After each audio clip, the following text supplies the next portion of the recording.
If you go to pharmacy school without a strategy, you will fail. How do I know this? That's because it happened to me. You see, if you decide to just walk into pharmacy school with the same strategies that worked for you in undergrad, you're going to find out that that doctorate program is much more difficult than it was in undergrad. Unfortunately, I found this out the hard way by failing my first exam in pharmacy school.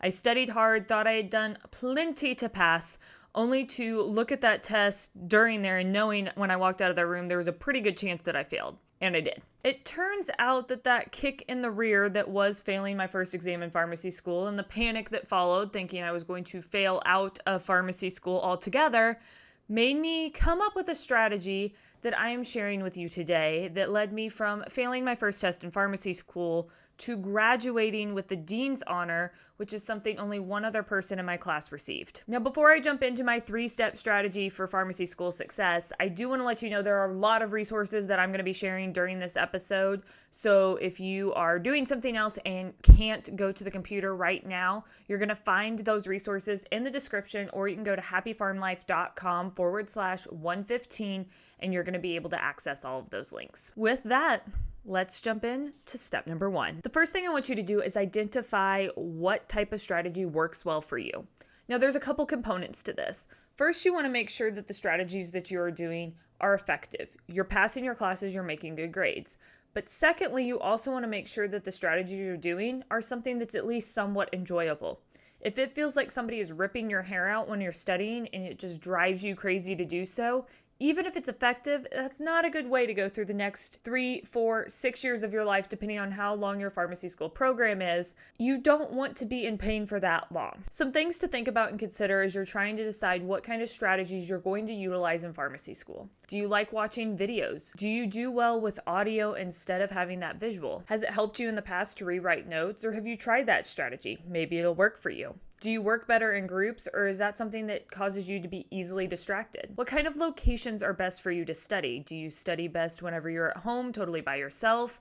Or do you do better in a library or maybe a coffee shop where there's people around you so you don't feel so lonely, but hopefully aren't super distracted? Is there a time of day that it's best for you? Are you somebody who's going to get up early and do some studying then? Or you are a night owl that's going to stay up a little bit later to get those study hours in right before midnight? If you don't know the answers to those questions yet, then don't worry. Once you start pharmacy school, take some time to try out different methods and different ways of studying to see what does work best for you. Take note of not only what is effective, but also the things that you are enjoying. And another study tip, before you say something's not effective, check how much time you've spent on your phone doing it, and did you even give it a fair shot? My next piece of advice when it comes to creating study strategies is that you don't want to create one study strategy and try to apply it to every single class, because I'm going to tell you right now that's probably not going to work very well. Fact of the matter is that there are many different types of classes in pharmacy school, and the types of skills you're utilizing and the types of knowledge that you need to answer the questions on the exam are going to vary significantly. Let me give you some examples here. So if you're in a top drugs class, that is mostly brute force memorization. You are just knowing brand name, generic, drug, mechanism of action, drug, side effect. Those are just memorization classes versus your pharmacotherapy class, where you're taking a lot of information that you've learned all throughout pharmacy school and you're applying it to a patient case. How you study for those two classes is going to be very different. For example, your top 200 drugs class, you can use flashcards or other methods that you are rapidly seeing the information over and over and over again. For classes like pharmacokinetics that require a lot of calculations, doing practice problems is probably going to be your best bet in learning the information. If you're studying pharmacology, it might be really beneficial for you to watch videos of how these medications work so you can remember that on exam day. For your pharmacotherapy exam, it may be good to pull out a book and do some practice problems and practice cases for the exam. All of that to say is don't get set in one way of studying for every single class. Be ready to adapt to what is best for the type of information that's being presented to you and what is going to be asked of you on the exam. Also, don't be afraid to ask past students what has worked for them if you're starting a new class. Just because something worked for them doesn't mean it's going to work for you, but it could be a great starting place. For example, if somebody said they used a specific book to practice calculations and they did really well in the class,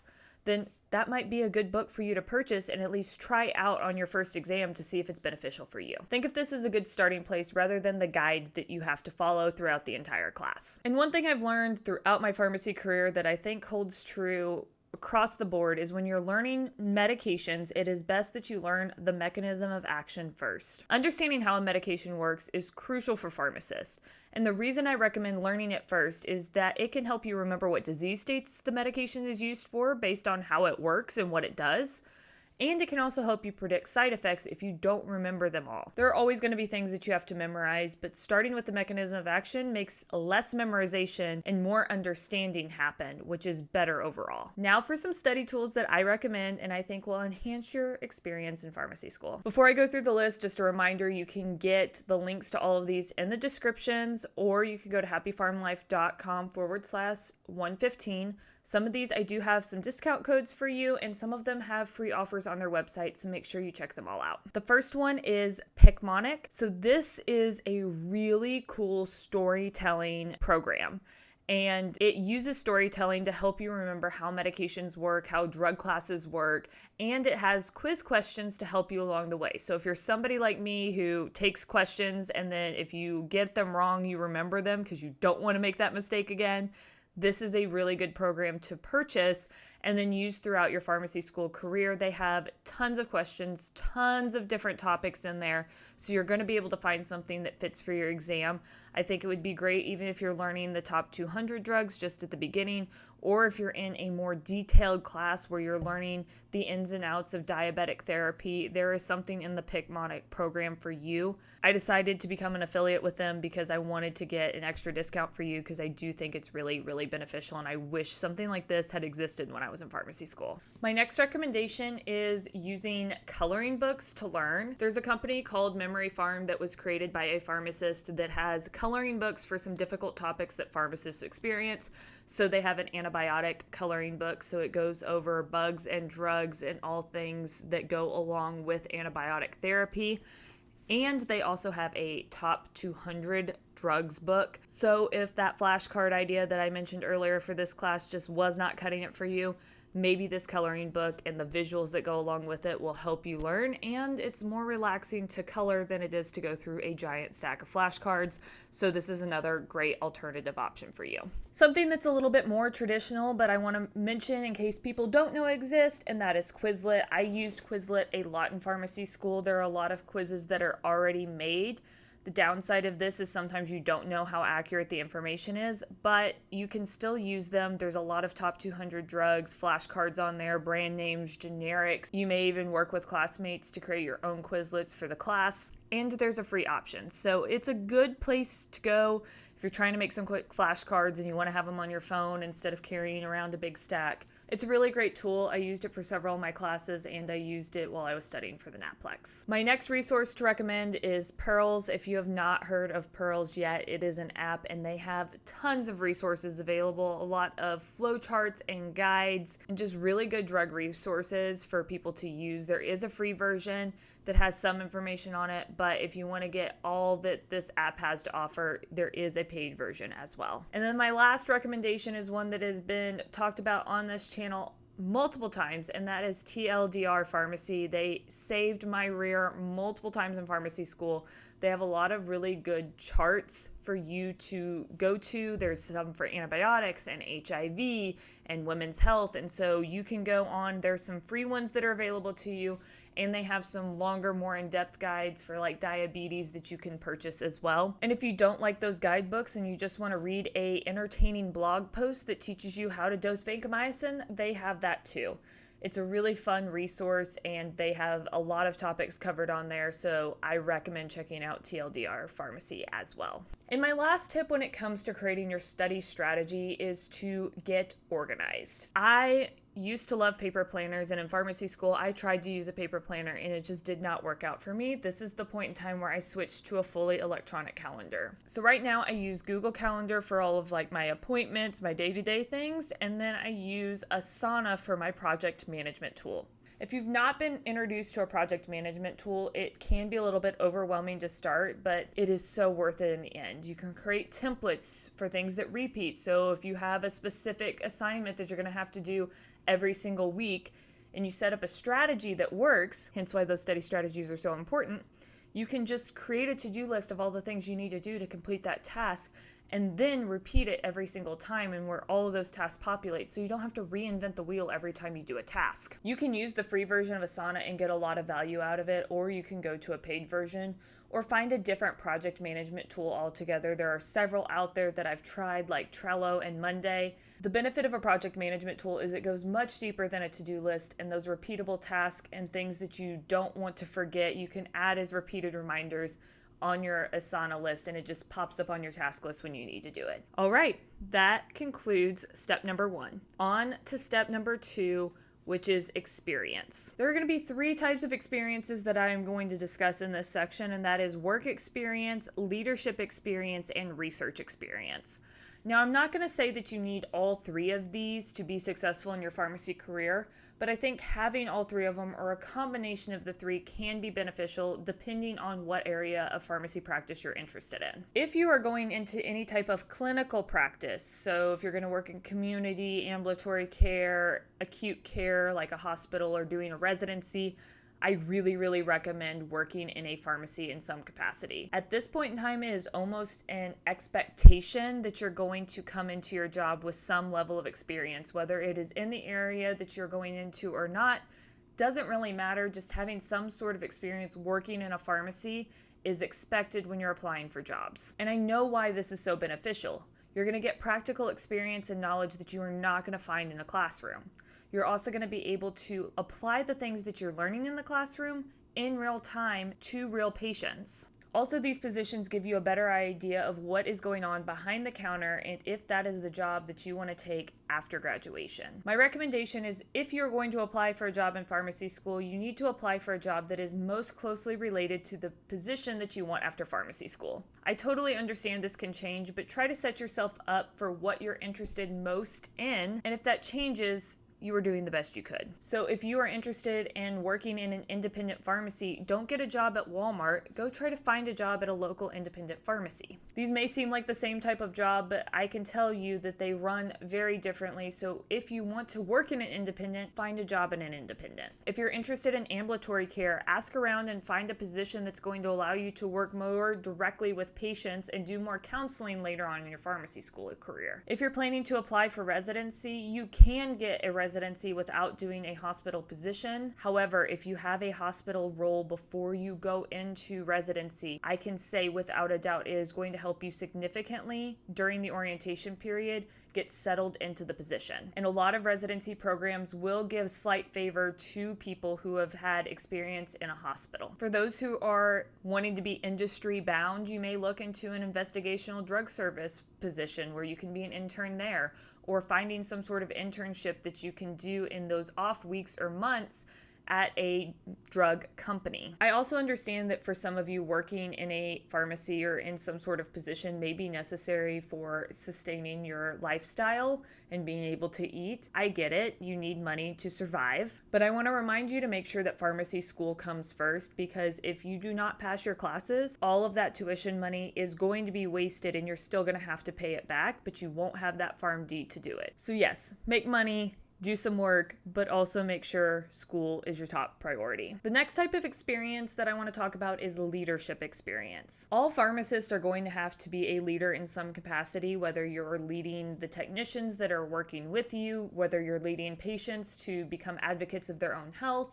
or you're being a leader because you are teaching students and residents. This is just a few of the ways that frontline pharmacists who aren't going into management are still leaders. So having some leadership skills when you go into practice is going to be helpful. One of the best ways to get leadership experience is to get a leadership role in a pharmacy organization on campus. This is going to help you gain some of those skills with leadership, where you're working with a team, where you're going to go through problems and plan events and make connections with other pharmacists and pharmacy students. Trust me when I say these leadership roles will give you experiences that you're not going to get in a classroom. I also found that being involved in pharmacy organizations and pharmacy school gave me a better understanding of the profession as a whole, and allowed me to meet pharmacists in a wide variety of areas that I wouldn't have had access to otherwise. And I would be remiss without saying that this is a good resume or CV builder where you can put down on that piece of paper that you've done a leadership role that shows that you did more than just go to class every single day. But if you have that work experience and you did some leadership roles, they see that you can handle a lot of different tasks and juggle many responsibilities at once, which is something that most pharmacists do on a day-to-day basis. Now, while I mentioned it was a CV builder, I want to give you a word of caution that you don't want to do too many things at once. This will cause you to be overwhelmed and you won't be able to do all of these things well.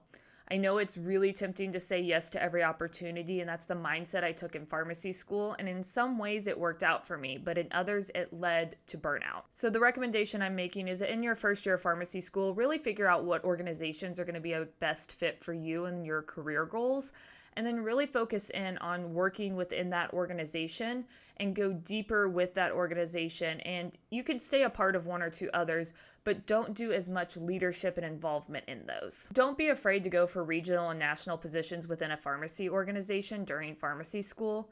For me, even the positions that I did not get that I went for, I came out a better pharmacy student and overall a better professional because of those experiences, and I gained so many great connections that it was worth it even though I didn't always get elected. And then the ones that I did get elected to, I gained even more from that experience from a networking standpoint, as well as just a leadership experience of doing something outside of my comfort zone.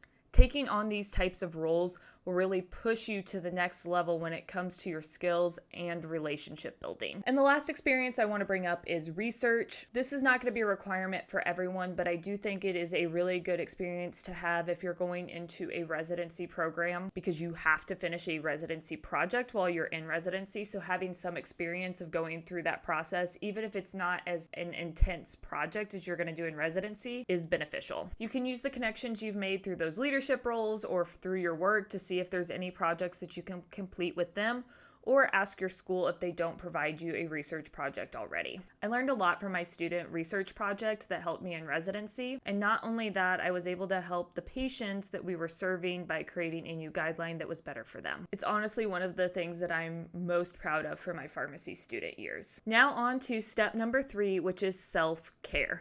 Now, I've just mentioned a lot of things that I recommended that you do while you're in pharmacy school. I'm recommending that you study, that you get a job and that you work, that you take on some leadership roles, that you take on a research project, and now you're thinking, Sierra, where do I have any time for self-care? I get it. I have been there, and I planned a wedding in the middle of all this as well. Thank goodness for my mom, because she really helped me plan it. But I still got married in the middle of all of this. Just because you're in pharmacy school and you're doing a lot of things and you are busy all the time does not mean that you can stop caring for yourself. In fact, it is more important than ever when you are busy like this that you take time to care for yourself.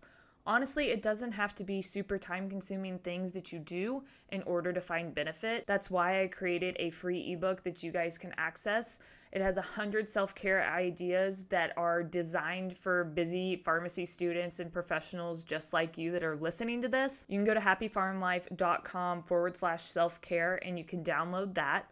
That will give you a few ideas if you're like, I don't know what I can do that's not going to take a ton of time. One of the basics is just making sure you're drinking water every day, keeping a water bottle with you, getting as much sleep as possible. I really recommend shooting for around 7 hours of sleep a night if you can when you're in pharmacy school, because trust me, when it comes to getting an extra hour of sleep or an extra hour of studying, that extra hour of sleep is going to benefit you far more than you realize. The bottom line is if you're not sleeping well enough, you're not going to perform your best.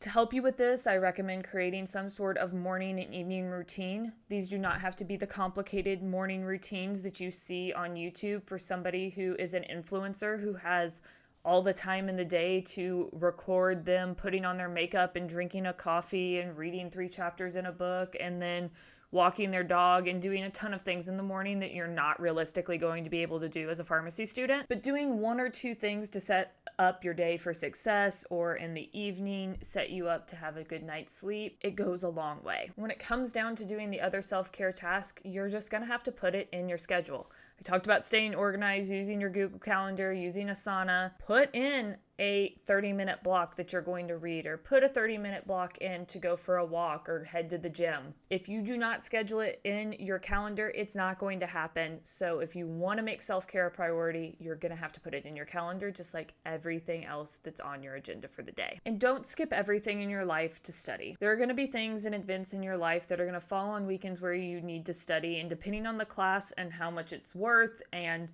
how much you're prepared for it already, you may have to skip some things in life. That's just part of it. But don't skip everything. Sometimes you're going to have to make a calculated decision that going to a specific event for family that is going to make you really happy, that you're really looking forward to, is worth maybe taking a slight hit on your grade on an exam just so you can live your life. Of course, you want to make sure that you're not skipping out all the time to go to fun events, because I wish we could do that, but that's not how pharmacy school works. But one here and there most likely is not going to prevent you from passing pharmacy school. And I'm going to be completely honest here. Aside from helping you get a pharmacy residency interview, your grades don't have a whole lot of value after you graduate. So now you have my 3-step blueprint for pharmacy school success: creating a solid study schedule, gaining valuable experiences throughout pharmacy school, and scheduling in time for self-care. Remember, all of the resources for this episode are in the description below, or you can go to happypharmlife.com/115 to get all of the resources I talked about in this episode. Thank you for joining me, and until next time, keep on living your happy farm life. Bye!